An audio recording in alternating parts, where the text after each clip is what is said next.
नमस्कार, जय हिंद दोस्तों। स्वागत है आप सभी का आपके अपने channel GK GS exam platform पर। आप अच्छे से लगातार एएलपी सीबीडी 2 की तैयारी कर रहे होंगे। जैसे नई डेट जारी कर दिया जाएगा तो आप और अच्छे से लगातार तैयारी करते रहना, अपना स्कोर जांचते रहना, कितना आपका बन रहा है कितना नहीं बन रहा। आज मैं और एक नया वीडियो लेकर आया हूँ। ये इन्वायरमेंट के बारे में होगा। मैंने पहले ही 50 क्वेश्चन करवा दिए हैं और 50 क्वेश्चन मैं आज और करवाने वाला हूँ। लगभग अपने 100 क्वेश्चन का 2 सेशन हो जाएंगे। तो इन दोनों सेशनों को आप लगातार देख लेना ताकि आपका इन्वायरमेंट से एक भी क्वेश्चन बाहर नहीं जाएगा। यहाँ पर अपना पहला क्वेश्चन है, भारत में निम्नलिखित में से कौन सा नवीनीकरण ऊर्जा स्रोत सर्वाधिक संभाव्यता वाला है। Which of the following renewable energy source has the most potential in India. तो इसके जो सर्वाधिक है ना, वो तो इसका करेक्ट आंसर है ऑप्शन नंबर ए, सौर शक्ति इसका करेक्ट आंसर होने वाला है। जो सौर मंत्रालय ने भी इसको लगभग 70% सब्सिडी दे रखी है। अगर कोई सौर ऊर्जा लगाता है ना तो उस पर गवर्नमेंट 70% सब्सिडी देती है। अगला क्वेश्चन है, भूमिगत जल को दूषित करने वाले अजैविक प्रदूषक हैं। इन चारों ऑप्शन में से कौन सा ऑप्शन है जो जल को अजैविक के तौर पर दूषित करता है? तो वह इसका करेक्ट आंसर है आर्सेनिक। ऑप्शन नंबर सी इस क्वेश्चन का करेक्ट आंसर होने वाला है। अगर आपको सेशन अच्छा लगता है तो आप लाइक कर सकते हो और चैनल को सब्सक्राइब कर सकते हो ताकि आपको अच्छे अपडेट रेलवे के बारे में यहाँ पर मिलती रहेगी। अगला क्वेश्चन में मैं बात करता हूँ, औद्योगिक मलबे से सर्वाधिक रासायनिक प्रदूषण होता है। जो कंपनियां होती है ना, उसके मलबे से कौन सा रासायनिक प्रदूषण होता है? तो चमड़ा उद्योग होता है। चमड़ा उद्योग से ज़्यादा क्या होता है? रासायनिक प्रदूषण होता है। अगला क्वेश्चन है अपना, निम्न में से कौन एक वायु प्रदूषण से संबंधित है? ये चारों ऑप्शन में से एक ऑप्शन से वायु प्रदूषण होता है। तो ऑप्शन नंबर ए स्मोक से ऑप्शन नंबर ए इसका करेक्ट आंसर होने वाला है। अगला क्वेश्चन है, जैविक ऑक्सीजन आवश्यक वीओडी एक प्रकार का प्रदूषण सूचकांक है। तो इसका करेक्ट आंसर ऑप्शन नंबर ए जलीय वातावरण इसका करेक्ट आंसर होने वाला है। अगला क्वेश्चन पे बात करते हैं, जैव ऑक्सीजन मांग बीओडी किसके एक मापदंड है? इसका जो करेक्ट आंसर है ऑप्शन नंबर सी जलीय पारिस्थितिक तंत्रों में प्रदूषण के आकलन के लिए है। कभी कभार आपसे बीओडी की फुल फॉर्म पूछ ली जाती है, तो बायोलॉजिकल ऑक्सीजन डिमांड इसका फुल फॉर्म होने वाली है। अगला क्वेश्चन है, आप इस सेशन को स्पीड करके देख लेना, लेकिन देख जरूर लेना क्योंकि यहाँ से अपना क्वेश्चन आने वाले हैं। क्वेश्चन कह रहा है 7 नंबर का, किसी क्षेत्र में बीओडी की अधिकता संकेत देती है कि उसका जल क्या है, कहाँ से मत बल प्राप्त होता है? तो इसका जो करेक्ट आंसर है sewage, option number C sewage से दूषित हो रहा है। किससे हो रहा है? सीवेज से दूषित हो रहा है। अगला क्वेश्चन है अपना क्वेश्चन नंबर 8 है, इसमें कह रहा है जल प्रदूषण के बारे में। नदी में जल प्रदूषण के निर्धारण के लिए धुली हुई मात्रा पाई जाती है। नदी में जल प्रदूषण के निर्धारण के लिए धुली हुई मात्रा पाई जाती है। तो इसका जो करेक्ट आंसर है ऑक्सीजन, ऑप्शन नंबर डी इस क्वेश्चन का करेक्ट आंसर है। अगला क्वेश्चन है क्वेश्चन नंबर 9 है, मिनी माता रोग किस धातु के पानी में घुलने से होता है? कभी कभार छोटे बच्चों में मिनी माता रोग हो जाता है, तो ध्यान रखना ऑप्शन नंबर बी पारा एवं मरकरी के जल में घुलने से मिनी माता रोग हो जाता है। अगला क्वेश्चन है, जल जनित रोग हैं। तो ये जल जनित रोग है ना, ये किस प्रकार का रोग है? तो ये अतिसार, ऑप्शन नंबर ए ये अतिसार प्रकार का एक जल जनित रोग है जो जल से होता है, दूषित जल से होता है। अगला क्वेश्चन है, 71% पृथ्वी का तल ढका रहता है। आपने कई बार पढ़ा है कि पृथ्वी का जो 100% में से उसमें 71% किससे ढका रहता है? तो जल से ढका रहता है। किससे? जल से ढका रहता है। 71% पृथ्वी का जो तल होता है वो किससे? जल से ढका रहता है। तो इसका correct answer option number C होने वाला है। अगला क्वेश्चन है, विश्व में जल संकट का प्रमुख कारण है। विश्व में जल संकट का प्रमुख कारण है। तो किस कारण से विश्व में जल संकट होने की कारण संभावना रहती है? अगर आपको इसका आंसर भी पता है तो आप कमेंट में ज़रूर बताना। तो इसका जी ऑप्शन नंबर ए, नवीनीकरण नगरीकरण से विश्व में जल संकट का यह लफड़ा आ जाता है। अगला क्वेश्चन है, कौन सी बीमारी दूषित जल पीने से फैलती है? कौन सी बीमारी दूषित जल पीने से फैलती है? टाइफाइड। टाइफाइड है जो दूषित जल का उपयोग करने से टाइफाइड बीमारी हो जाती है। टिटनेस बीमारी लोहे के चुभने या लोहे के से टकराने से एनीमिया टिटनेस रोग हो जाता है। एनीमिया एक खून की कमी से है और एड्स यह अधिक से सेक्स के कारण हो जाता है। अगला क्वेश्चन है, निम्नलिखित में से कौन सी बीमारी रुके या इकट्ठे हुए पानी से हो सकती है? 4 बीमारियां दे रखी हैं। जो कौन सी बीमारी हैं जो कहीं गड्ढे में कहीं तालाब में देखा होगा पानी इकट्ठा हो जाता है तो उससे मलेरिया रोग होने की अति संभावना रहती है। ऑप्शन ए इसका करेक्ट आंसर है। अगला क्वेश्चन है अपना, पृथ्वी के चारों ओर गैसों के समूह को क्या कहते हैं? पृथ्वी की जो चारों ओर गैसें होती है ना, उन गैसें के समूह को क्या कहा जाता है? तो उसको वायुमंडल कहा जाता है। क्या कहा जाता है मेरे दोस्त? वायुमंडल। ऑप्शन नंबर सी इस क्वेश्चन का करेक्ट आंसर होने वाला है। अगला क्वेश्चन है, वायु एक मतलब वायु क्या है? तो वायु एक प्रकार की मिश्रण है। क्या है? वायु एक प्रकार की मिश्रण है। आप सभी को पता है कि इसमें वायुमंडल में अलग अलग गैसें होती हैं। अलग अलग गैसें होती हैं। नाइट्रोजन होती है ना, वो लगभग कितनी होती है? 78% होती है। कितनी होती है? 78% नाइट्रोजन पाई जाती है। इसमें मैं ऑक्सीजन की बात करता हूँ तो 21% ऑक्सीजन पाई जाती है। CO2 की बात करता हूँ तो इसमें 0.03 पाई जाता है।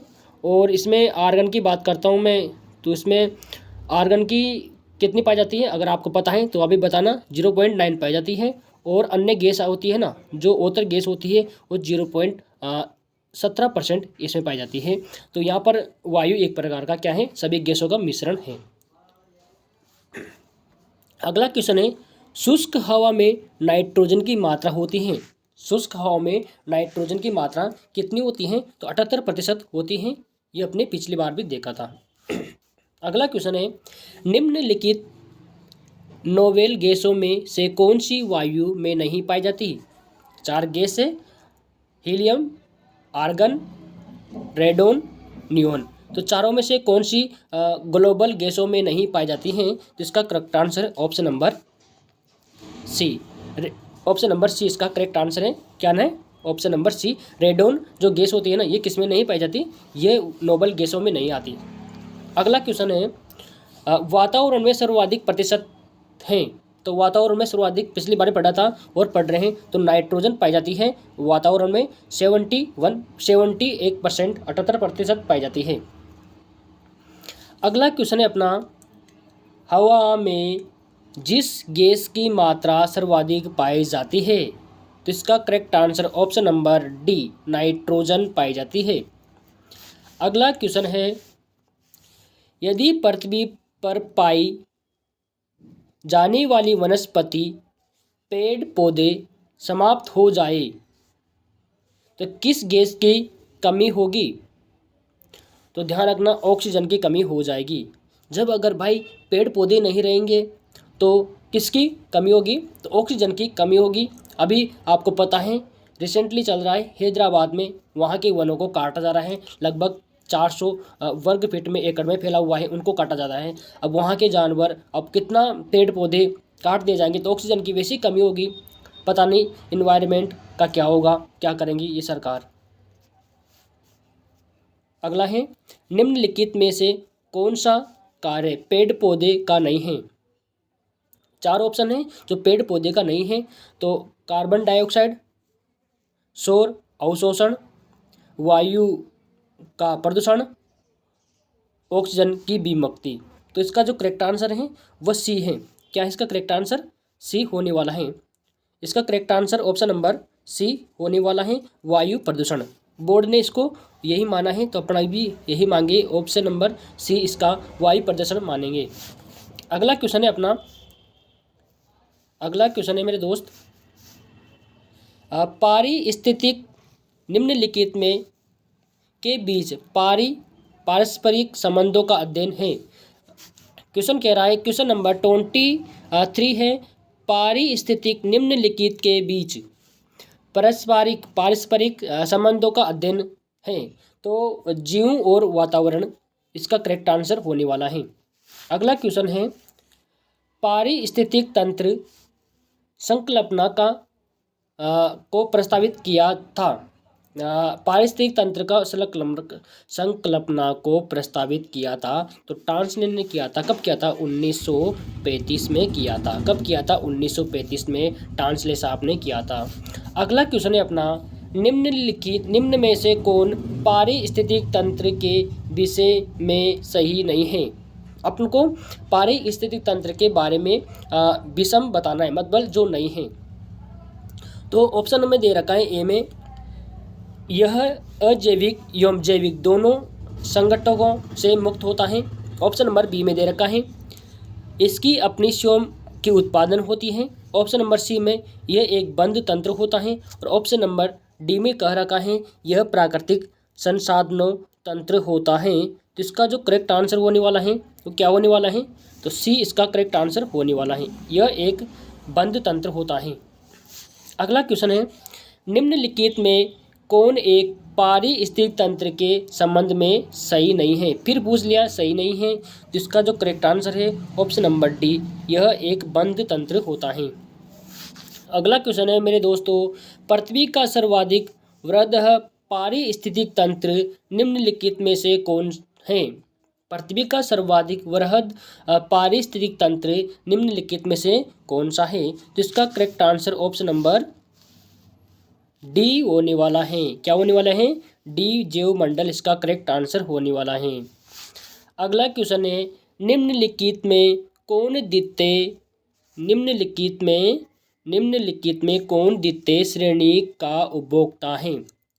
कौन सा है? तो इसका हाथी होना चाहिए, सांप होना चाहिए, बकरी होना चाहिए या शेर होना चाहिए। तो इसका करेक्ट आंसर होने वाला है सी। क्या? शेर द्वितीय उपभोक्ता में आता है।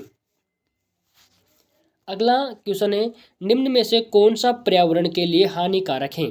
तो पर्यावरण के लिए प्लास्टिक हानिकारक होने वाला है, मतलब ऑप्शन नंबर डी इसका करेक्ट आंसर है। अगला क्वेश्चन है, ध्वनि प्रदूषण को मापा जाता है। ध्वनि प्रदूषण को डेसिबल में मापा जाता है। किसमें? ऑप्शन नंबर सी इसका करेक्ट आंसर है। अगला क्वेश्चन है, हवा में उपस्थित ऑक्सीजन का प्रतिशत है लगभग कितना। तो पिछली बार आपने पढ़ा था 21% ऑक्सीजन पाता है, 21% क्या पाया जाता है? वह हवा में पाया जाता है, ऑक्सीजन की उपस्थिति होती है। अगला क्वेश्चन है, अधिकतम पेड़ पौधे लगाए जाते हैं। अधिकतम पेड़ पौधे लगाए जाते हैं कहाँ पर? स्थल मंडल पे। कहाँ लगाए जाते हैं? स्थल मंडल पे अधिकतम पेड़ पौधे लगाए जाते हैं। अगला क्वेश्चन है, पारिस्थितिक तंत्र का उदाहरण है। 4 ऑप्शन में से कौन सा होना चाहिए। तो तालाब इसका करेक्ट आंसर होने वाला है। तालाब पारिस्थितिक तंत्र का एक उदाहरण है। तालाब हो गया, इसके बाद घास भी है, वन भी पारिस्थितिक तंत्र का उदाहरण है। ऐसे आप याद रखना। अगला है, पारितंत्र में ऊर्जा का प्राथमिक स्रोत क्या है। तो सौर ऊर्जा इसका करेक्ट आंसर होता है, मतलब सूर्य का प्रकाश पारितंत्र में ऊर्जा का प्राथमिक स्रोत माना गया है। अगला क्वेश्चन है, एक घास स्थलीय पारिस्थितिक तंत्र के खाद्य श्रृंखला में विभिन्न घटकों का सही क्रम है। तो पहले क्या आता है? घास आती है, फिर उसके बाद टेढ़ा आता है क्योंकि टेढ़ा खाता है, फिर उसके बाद मेंढक आता है, फिर मेंढक के बाद सर्प आता है। तो इसका जो करेक्ट आंसर होने वाला है 35 क्वेश्चन का करेक्ट आंसर क्या होने वाला है, अगर आपको पता है तो आप बताना। तो ऑप्शन नंबर ए इसका करेक्ट आंसर होने वाला है। अगले क्वेश्चन पे बात कर लेते हैं मेरे भाइयों। निम्न में से कौन खाद्य श्रृंखला का उदाहरण है? कौन खाद्य श्रृंखला का उदाहरण है? तो ध्यान रखना ऑप्शन नंबर बी, घास, बकरा और आदमी ये खाद्य श्रृंखला का उदाहरण है। अब आता है निम्न में से कौन सा आहार श्रृंखला का निर्माण करते हैं? आहार श्रृंखला का निर्माण करते हैं, तो कौन सा इसका correct answer? Option number B इसका करेक्ट आंसर है। अगला है निम्नलिखित में से पारिस्थितिक तंत्र का कौन सा एक जीवी संगठक नहीं है? तो ऑप्शन नंबर ए वायु, ऑप्शन नंबर बी वनस्पति, ऑप्शन नंबर सी जीवाणु, ऑप्शन नंबर डी। तो इसका जो करेक्ट आंसर अगर आपको पता है तो आप जरूर बताया करो मेरे भाइयों। तो ऑप्शन नंबर ए वायु एयर इसका घटक नहीं है, जबकि वनस्पति जानवर और जीवाणु घटक होने वाला है। अगला क्वेश्चन है क्वेश्चन नंबर 39 पे अच्छे से पढ़ेंगे और अच्छे से इस पर डिस्कस करेंगे क्या है क्या नहीं है। पारितंत्रों में खाद्य श्रृंखलाओं के संदर्भ में निम्न कथनों पर विचार करें। ठीक है, कथन स्पष्ट कह रहा है खाद्य श्रृंखला उस क्रम का निर्देशन करती हैं जिसमें जीवों की एक श्रृंखला एक दूसरे के आहार को पोषित करती हैं। हाँ, ये बात करेक्ट आंसर है, ये बात हो सकती है। अगला है खाद्य श्रृंखला एक जाति की समिष्टि के अंतर्गत आती है। नहीं, अलग अलग जातियों की तभी तो होगा ना।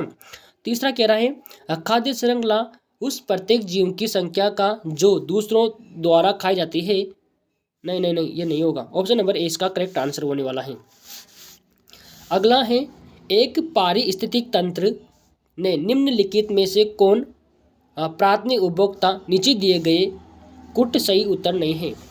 चींटी, हिरण, लोमड़ी, बाघ। तो ध्यान रखना चींटी और हिरण ये दोनों इसका करेक्ट आंसर है। एक और दो मतलब ऑप्शन नंबर ए इसका करेक्ट आंसर है। अगला क्वेश्चन है खाद्य श्रृंखला फूड चेन में मानव है। खाद्य श्रृंखला फूड चेन में मानव क्या है? कौन सा मतलब मानव कौन सा उपभोक्ता है? तो मानव दोनों उपभोक्ता है, प्राथमिक और द्वितीय दोनों ही उपभोक्ता है, प्राइमरी एंड सेकेंडरी कंज्यूमर दोनों ही इसमें आता है। अगला क्वेश्चन है पारिस्थितिक तंत्र के स्थितिक घटकों में कौन उत्पादक है? अगर इसका आंसर आपको पता है तो कमेंट में ज़रूर बताना क्या इसका करेक्ट आंसर होने वाला है। अगला क्वेश्चन है प्रथम पोषक स्तर के अंतर्गत आते हैं। प्रथम पोषक स्तर के अंतर्गत आते हैं, क्या आते हैं क्या नहीं आता, इसको आप आंसर दो। तो ध्यान रखना हरित पादप किसके अंतर्गत आते हैं? तो प्रथम पोषक स्तर के अंतर्गत आते हैं। अगला क्वेश्चन है पारिस्थितिक तंत्र के संदर्भ में निम्न कथनों पर विचार करें। कथन है कि स्वपोषण स्तर का उत्पादन प्राथमिक उपभोक्ता कहा जाता है, ये बात सही है। द्वितीय उत्पादक का संदर्भ परपोषी, ये बात सही है। तो 44 में सी होने वाला है, ए और बी दोनों। अगला क्वेश्चन है निम्नलिखित में से कौन सा एक ऊर्जा का नवीनीकरण स्रोत है? निम्नलिखित में से कौन एक ऊर्जा का नवीनीकरण स्रोत है? तो नवीनीकरण ऊर्जा का कौन सा स्रोत होने वाला है? तो निम्न में से कौन सा एक ऊर्जा नवीनीकरण का स्रोत है? तो ऑप्शन नंबर इसमें जो डी है थोड़ा मिस्टेक हो गया था, तो ऑप्शन नंबर प्राकृतिक स्रोत इसका जो करेक्ट आंसर होने वाला है। अगला क्वेश्चन है निम्नलिखित में से कौन सा एक नाभिकीय विखंडन सौर सेल जीवाश्म ईंधन नहीं है? ये चार ऑप्शन है, इनमें से नाभिकीय विखंडन सौर सेल जीवाश्म का ईंधन नहीं है। तो कौन सा नहीं है, तो यूरेनियम इसका करेक्ट आंसर होने वाला है, मतलब डी ऑप्शन इसका आंसर सही है। अगला क्वेश्चन है 47 नंबर का, सबके लिए सतत ऊर्जा दशक पहल है। सबके लिए सतत ऊर्जा दशक पहल है, तो इसका जो करेक्ट आंसर है संयुक्त राष्ट्र संघ। संयुक्त राष्ट्र संघ इसका करेक्ट आंसर है। अगला क्वेश्चन है, ऊर्जा संकट से क्या तात्पर्य है। ऊर्जा संकट से क्या तात्पर्य है, तो ऊर्जा संकट आती है तो मतलब उससे क्या होता है क्या नहीं होता, तो कोयला और प्राकृतिक इसका जो करेक्ट आंसर होने वाला है, मतलब कोयला और पेट्रोल जैसी जीवाश्म ईंधन को समाप्त होने का खतरा ऊर्जा संकट कहलाता है।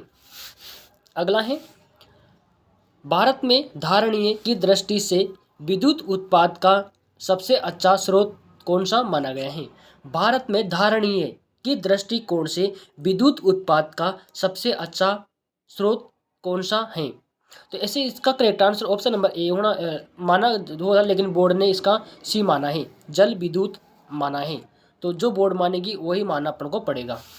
अगला क्वेश्चन है, और ये लास्ट क्वेश्चन 50 हो गए हैं, लगभग यहाँ 20-22 मिनट लगे होंगे। इसको आप अच्छे से रिवाइज कर लेना, जहाँ समझ नहीं आई वहाँ पर वीडियो को पॉज करना और अच्छे से समझना, क्योंकि मेरा भी गला खराब है, बोलने में दिक्कत हो रही है, तो आप अच्छे से समझ लेना। नेक्स्ट में मैं ध्यान रखूँगा, जैसे तबीयत सही हो जाएगी तो मैं अच्छे से सेशन अपलोड कर दूंगा। अगला क्वेश्चन है, निम्नलिखित में से कौन वैकल्पिक ऊर्जा का सबसे बड़ा महासागर है। वैकल्पिक ऊर्जा का सबसे बड़ा महासागर कौन सा है, तो ध्यान रखना सौर ऊर्जा ए इसका correct answer, solar energy correct answer है। तो मेरे भाइयों मेरे दोस्तों, ये लगभग मैंने यहाँ पर 50 क्वेश्चन करवा दिया, और 50 क्वेश्चन मैंने पिछले दिनों में अपलोड कर देते हैं, लगभग यहाँ पर अपने 100 क्वेश्चन हो गए। आप इन दोनों 100 क्वेश्चनों को PDF टेलीग्राम से ले लीजिए, लिंक में इसमें डिस्क्रिप्शन में डाल दूंगा, लगा दूंगा, तो वहाँ से जाके आप 100 क्वेश्चनों की PDF वहाँ से डाउनलोड कर लेना और अच्छे से रिवाइज कर लेना। इस सेशन को भी आप स्पीड करके 2 बार देख लेना और 2 बार PDF पढ़ लेना, तो आपका कल्याण हो जाएगा। जय हिंद, वंदे मातरम।